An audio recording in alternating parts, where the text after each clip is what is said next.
लेकिन एक और बड़ी खबर है सर, इसी से मिलती जुलती। लिथुआनिया का रूस को लेकर बहुत बड़ा दावा है। बाल्टिक क्षेत्र में मौजूद रूस के न्यूक्लियर हथियार हैं, ये बड़ी खबर है।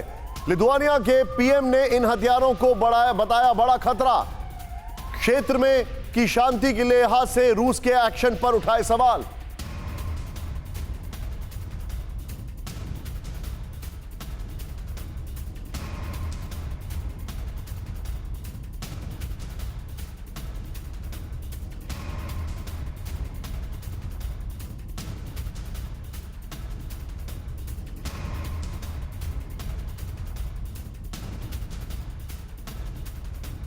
मैं आपको दिखा रहा हूं, इसके बाद एक और बड़ी खबर। 24 घंटे में रूस की दूसरी एटमी धमकी।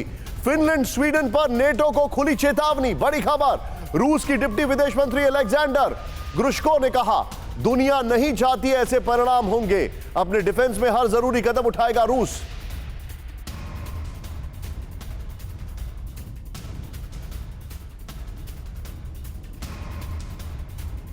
सीधे चलूंगा यहां पर विवेक काटजू सर के पास। विवेक सर, एक बहुत पुरानी सेइंग है रशिया को लेकर, और वेस्टर्न एनालिस्ट अक्सर ये कहते हैं कि रशिया की फिलॉसफी है escalate to deescalate, western powers के ऊपर ताकत दिखाने की।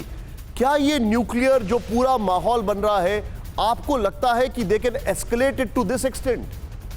देखिए, हमें ये याद रखना चाहिए कि द्वितीय युद्ध के बाद कभी भी न्यूक्लियर हथियारों का प्रयोग नहीं।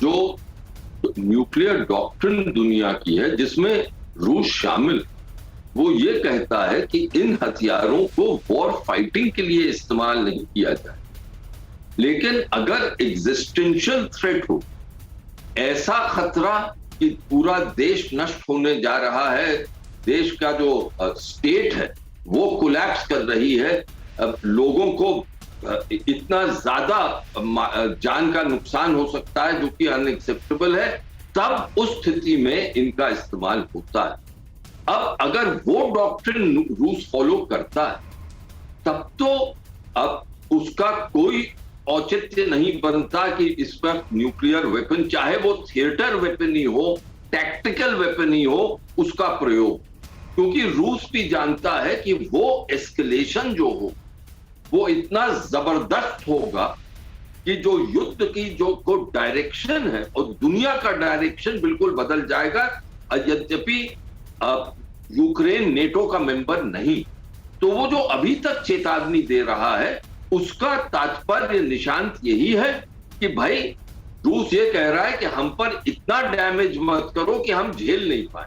अब मॉस्को को एक सेंटेंस और कहने दे, जो मॉस्को का जो नुकसान हुआ है वो इतना नहीं है जैसा मैंने आपसे अर्ज किया था कि वो अब्सॉर्ब नहीं कर पाए। लेकिन अगर पुतिन आज के दिन इस स्थिति में आ गए, इस मानसिक प्रेशर में आ गए हैं कि वो टैक्टिकल वेपन का इस्तेमाल करना चाहते हैं, तो जो 75 साल की न्यूक्लियर डॉक्ट्रिन है उससे वो दूर चले जाएं, और फिर जो अनसर्टेनिटी, जो अनिश्चितता दुनिया में बढ़ेगी, उसका तो हम अनुमान भी नहीं कर सकते। अमेजिंगली सेड विवेक सर, आपने जो लाइन बोली है मैं इसको अंडरलाइन करूंगा। यानी ओनस जो है, जिम्मेदारी जो है, न्यूक्लियर अटैक होता है या नहीं होता है, वो वेस्टर्न कंट्रीज के ऊपर है, ना कि पुतिन के ऊपर। They should not push him to the corner. Am I right sir? No, it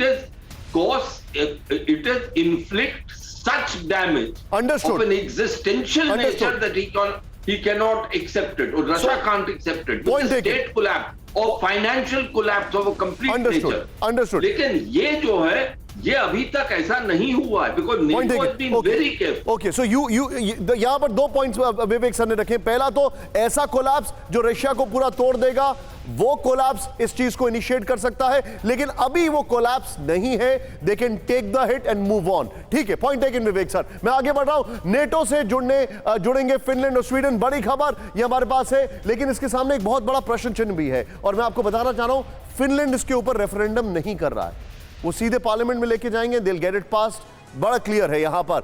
Alexander ग्रुश्को, deputy विदेश मंत्री रूस, अपने डिफेंस में हम हर जरूरी कदम उठाएंगे, एग्रेसिव पॉस्चरिंग, सुरक्षा के लिए रूस किसी भी हद तक जाएगा। इन दोनों की बोलती बंद हो गई थी जब रशिया ने इनके साथ मीटिंग की थी पुतिन ने एनएसए के दौरान। ने एक्सचेंज करें यहां पर। नेटो से जुड़े जुड़े तो फिनलैंड स्वीडन रूस के नए दुश्मन होंगे। स्वीडन फिनलैंड की नेटो मेंबरशिप से हालात बिगड़ेंगे। दोनों थ्रेट दे रहे हैं जो डेनमार्क को भी दिए थे, अगर आपको याद होगा। बाल्टिक रीजन न्यूक्लियर फ्री नहीं रह जाएंगे, ये भी ये कह रहे हैं।